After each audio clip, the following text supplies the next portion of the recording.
Before we begin, I want to make it clear that this documentary is intended to discuss the case of Sian O'Callaghan respectfully and factually. Our thoughts remain with Sian's family and everyone affected by the events that we are about to cover.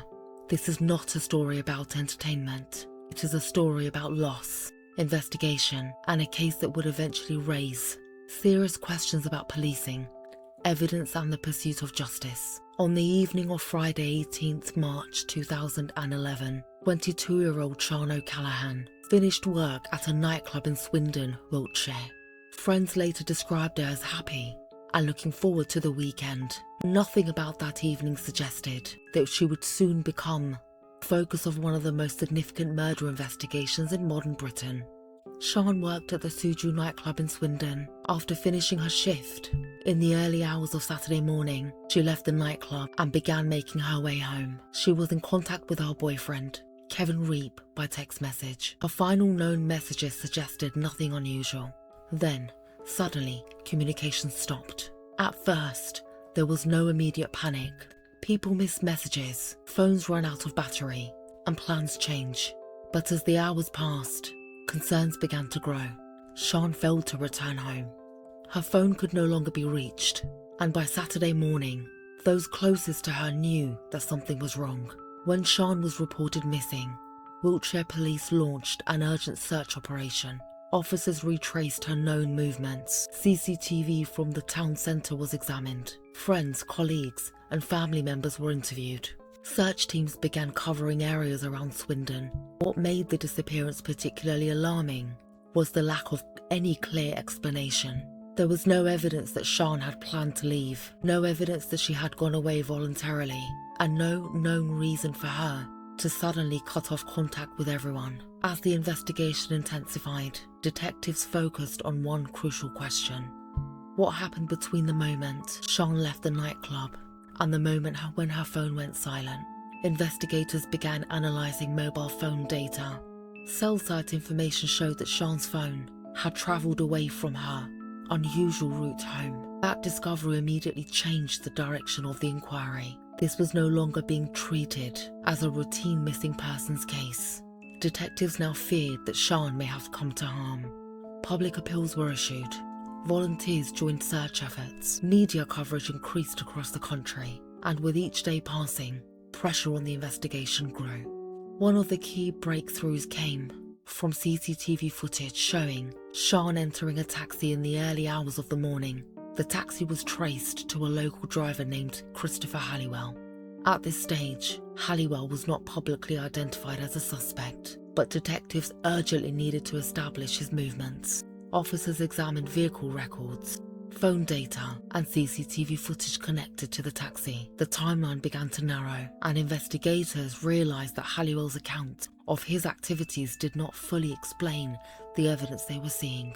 On 24th March 2011, 6 days after Sian disappeared, police arrested Christopher Halliwell. What happened next would become one of the most controversial moments in British policing. Senior investigating officer, Detective Superintendent Steve Fulcher, believed that Halliwell knew where Sian was, and he feared that if detectives followed the normal interview procedures, valuable information might be lost.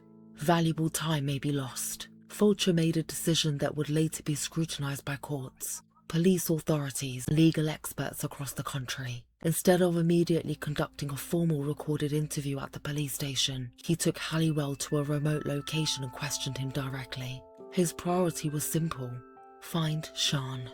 During that questioning, Halliwell led police to a remote area near Uffington in Oxfordshire.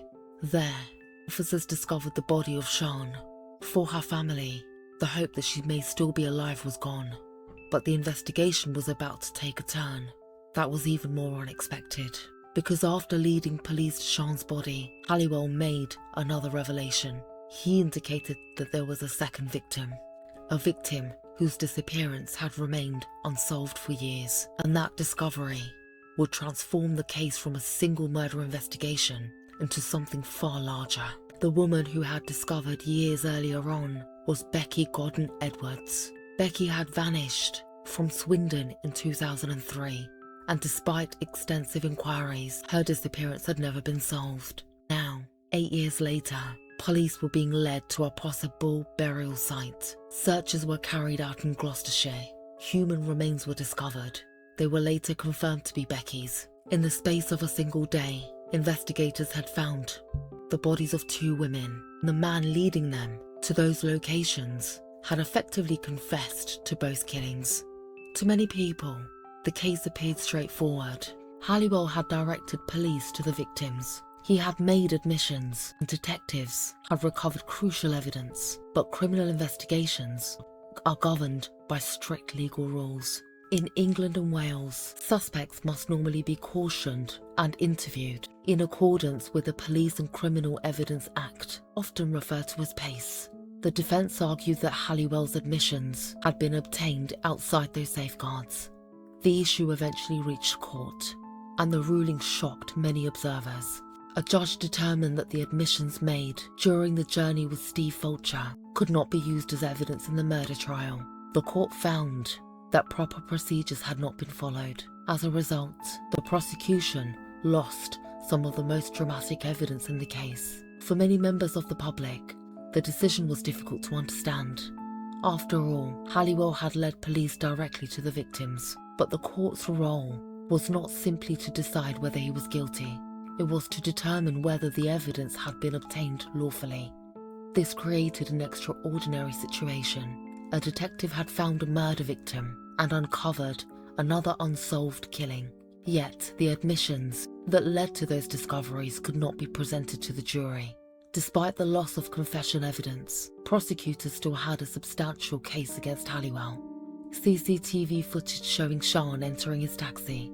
Phone data placed him in relevant locations. Forensic evidence linked him to the crime. In 2012, Christopher Halliwell was convicted of the murder of Sian and sentenced to life in prison. For Sian's family, there was at least a measure of justice. But in the case of Becky, the case remained unsolved in a legal sense. The spotlight now turned to Steve Fulcher. Some praised him for prioritising the search for a missing woman.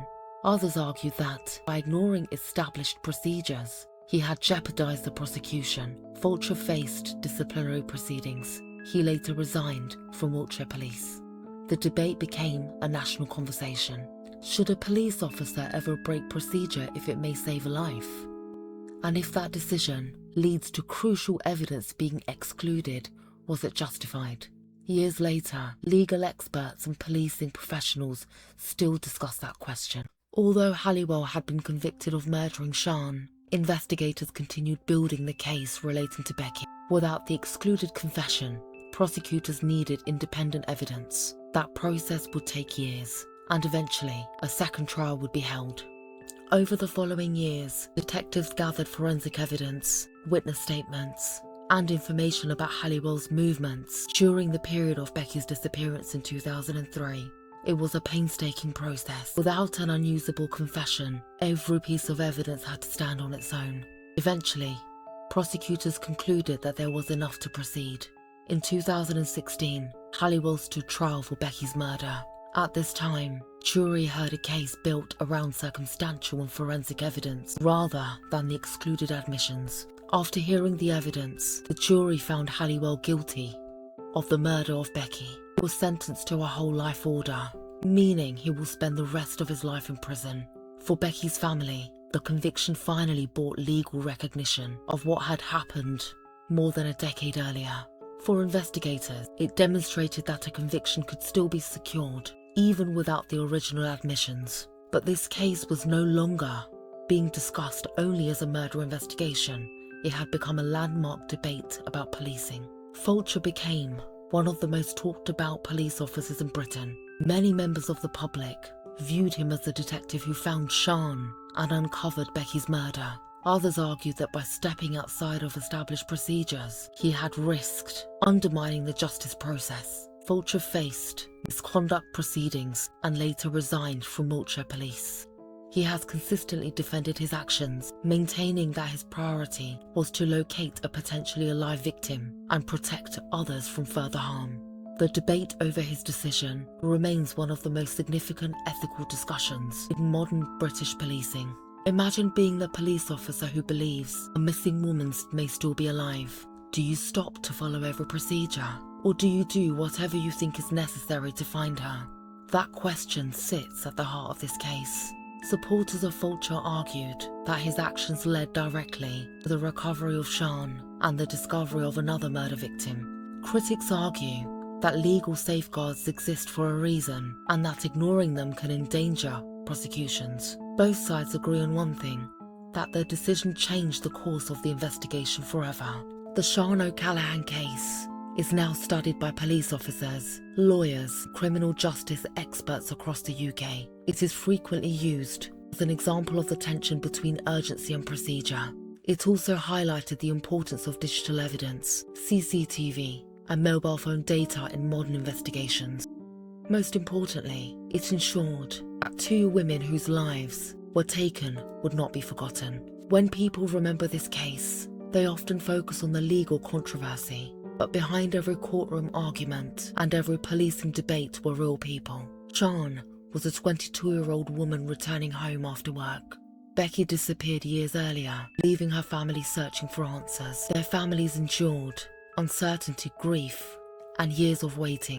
And while the legal questions surrounding the investigation may continue to be debated, the human cost of the crimes remains unchanged. Thank you for watching this documentary. We've covered the events respectfully, focusing on the known facts, the investigation, and the wider questions that continue to be discussed today. If you found this video informative and would like to see more in-depth true crime documentaries from the UK and beyond, please consider subscribing to Midnight Archives. Your support helps us to continue researching and producing these long-form investigations. If you have thoughts on this case, feel free to leave a respectful comment below. We read as many as we can. But until next time, stay safe. Thank you for joining me here in Midnight Archives.